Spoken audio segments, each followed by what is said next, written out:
সাতকানিয়া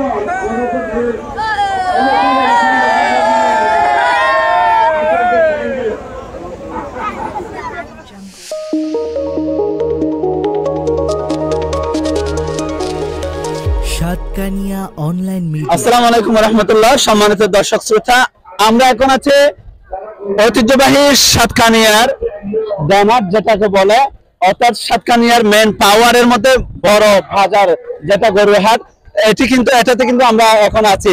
এই সাতকানিয়াটি অবস্থিত হচ্ছে দক্ষিণ চট্টগ্রামে, অর্থাৎ চট্টগ্রাম থেকে 60 কিলোমিটার 61 কিলোমিটার দূরে অবস্থিত। এই যে সাতকানিয়া উপজেলার পাশে, সাতকানিয়া মেন পাওয়ার থানার পাশে এই যে হাই স্কুল মাঠের মধ্যে বিশাল এরিয়া জুড়ে কিন্তু এই মাঠের মধ্যে বড় ধরনের গরু, সুন্দর লাল কালো বিভিন্ন রঙের গরু কিন্তু আজকে সাজিয়ে গেছে। কিছুক্ষণ আগে কিন্তু হালকা বৃষ্টি এবং বাতাস, মানুষ এলোমেলো হয়ে গেছিল, কিন্তু এখন আলহামদুলিল্লাহ প্রাকৃতিক পরিবেশ খুবই ভালো।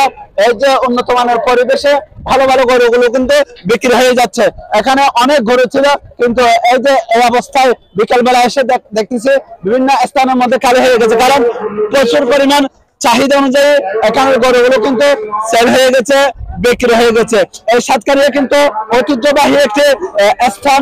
এই যে জানার এটাকে ঘিরে প্রতি বছর মানুষের চাহিদা এবং দূর দূরান্ত থেকে মানুষ এখানে জমায়েত হয়, কারণ এই স্থানের সাথে প্রাচীন মানুষের খুবই পরিচিত। কারণ সাতকানিয়া হচ্ছে বীর বাহাদুরের একটি স্থান, কারণ ব্রিটিশ আমল থেকে এটি প্রসিদ্ধ। ব্রিটিশ সরকার যখন সাতকানিয়াওয়ালাকে বলেছিল যে এখানে আদালত করার জন্য কিছু জায়গার প্রয়োজন, তখন সাতকানিয়া পাঠান নামক একজন ব্যক্তি ব্রিটিশ সরকারকে সাতকানিয়া জায়গায় দান করেছিল।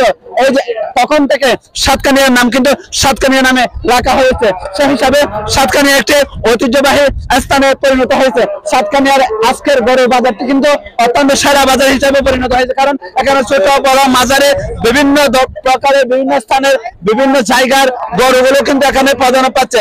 বিশেষ করে পাহাড়ি এলাকার গরু, সুন্দর গরু কিন্তু এখানের এই স্থানের মানুষের খুবই প্রিয়, কারণ এখানে বিরাট আকারের বড় বড় গরুগুলো কিন্তু এখানে দেখা যাচ্ছে। আমরা রাত্রের বেলা এখানের ভিডিও কিন্তু আপডেট দেব।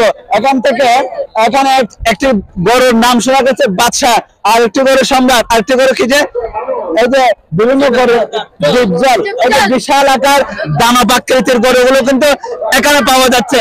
ডিপজল নামের গরুটা কিন্তু হাতের সমতুল্য একটি বিশাল এরিয়া জুড়ে একটি গরু এখানে দেখা যাচ্ছে, এখনো পর্যন্ত বিক্রি হয় নাই। আর একটি কথা আপনাদেরকে বলে রাখি, সেটা হচ্ছে আজকে যেহেতু শেষ বাজারের আগের বাজার, কারণ আজকে শনিবার, আগামীকাল রবিবারের পরে কিন্তু মুসলিম উম্মার সবচেয়ে বড় একটি ঈদ উল আজহা, এটি পালিত হবে। পুরো বিশ্ব জুড়ে মুসলিম উম্মার খুশির একটি আমেজ আমাদের ঘরে ইতিমধ্যে চলে আসছে।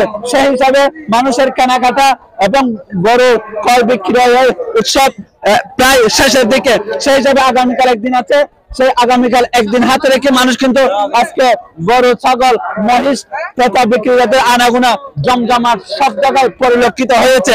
সাতকানিয়া বাজার কিন্তু এখানেও আছে। ওদিকে সাতকানিয়া ডলে বেরিয়েছে সামান্য পশ্চিমে পরশমণি এলাকায় বিশাল একটি এলাকা জুড়ে কিন্তু গরুর মহিষের বাজার উঠেছে। এখানে ছাগলের বাজার আমাদের পিছনে, গরুর বাজার কিন্তু এখানে। সব মিলিয়ে বিভিন্ন এলাকার নানান বয়সের নানান মানুষগুলো কিন্তু এখানে একে অপরের সাথে সাক্ষাৎ হচ্ছে। সকাল থেকে এখনো পর্যন্ত বিরাজমান আছে। মাঝে হালকা বৃষ্টি হওয়ার কারণে একটু এলোমেলো হয়ে গেছিল, বিশৃঙ্খলা হয়ে গেছিল, কিন্তু আবারও বৃষ্টি চলে যাওয়ার পরে মানুষগুলো কিন্তু আবারও এক হয়েছে। তো সব মিলিয়ে আমাদের সাতকানিয়া কিন্তু ঐতিহ্যবাহী একটি স্থান। সাতকানিয়ার মানুষগুলো কিন্তু সবাই আন্তরিক, সবাই একে অপরের সাথে মায়া মহব্বত রাখে। আর একটি কথা এখানে উল্লেখ করতে হচ্ছে, আজকে যারা খামারি আছে তাদের চোখের পানি এবং তাদের চেহারার মধ্যে আমরা এই যে পেরেশানির ভাব দেখতে পাচ্ছি, কারণ ওরা যেভাবে গরু লালন পালন করছে বছর ব্যাপী, যেভাবে গরুগুলোকে তারা যত্নে সযত্নে বড় করেছে, সেই হিসাবে কিন্তু তাদের চাহিদা অনুযায়ী কিন্তু তারা মূল্য পাচ্ছে না বলে আমাদেরকে অবহিত করেছে। কারণ সবকিছু দ্রব্যমূল্যের ঊর্ধ্বগতি, মানুষের নিত্য প্রয়োজনীয় জিনিসগুলো যেভাবে লাফিয়ে লাফিয়ে হাউ মাউ করে বাড়ছে, সেই হিসাবে কিন্তু খাদ্যের দামও কিন্তু বাড়ছে।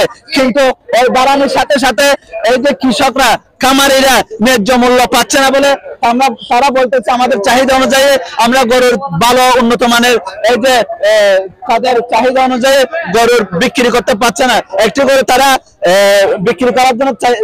বিক্রি করার জন্য আনলো 5 লাখ অথবা 4 লাখ, কিন্তু ওই গরু বিক্রি হচ্ছে 2.5 লাখ বা 3 লাখ।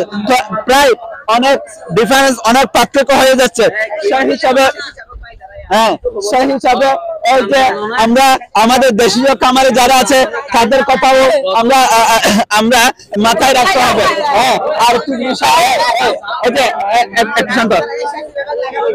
আর একটু বিষয় আমি আপনাদেরকে উল্লেখ করব, সেটা হচ্ছে আগামী বছর থেকে যারা খামারে আছে একটু আগামী বছর যারা খামারে আছে খামারিদের প্রতি লক্ষ্য রাখতে হবে। বাংলাদেশ সরকারের প্রতি যারা কৃষি উন্নয়ন বোর্ড আছে ওদের প্রতি আমরা উদারতা আহ্বান জানাবো, যারা দেশীয় খামারে দেশীয় মানুষ যারা লালন পালন করে ওদের প্রতি একটু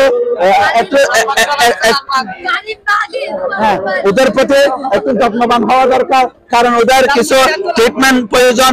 এই যে গরুগুলোর কিছু খাদ্য তাদের জন্য কিছু ফ্রি করে দেওয়া, কারণ দেশীয় খামারে যারা আছে দেশীয় উদ্যোক্তা যারা আছে তারা কিন্তু এই যে তারা যদি কিছু সরকারের পক্ষ থেকে কিছু ভর্তুকি পায়, কিছু টাকা পয়সা, কিছু ধার ল্যান্ড সুদমুক্ত কিছু টাকা পয়সা যদি পায়, তারা এই যে ইনভেস্ট করতে পারবে, উদ্যোক্তা হতে পারবে, তাদের ভবিষ্যৎ উজ্জ্বল হবে।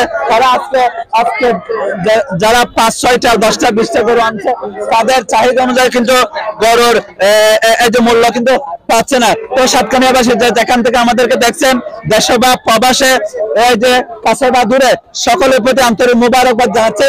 কারণ আমরা সাতকানিয়ার মেন পাওয়ারের সবচেয়ে বড় গরুর হাট যেটা আছে সেখানে কিন্তু এখনো পর্যন্ত আমরা আছি।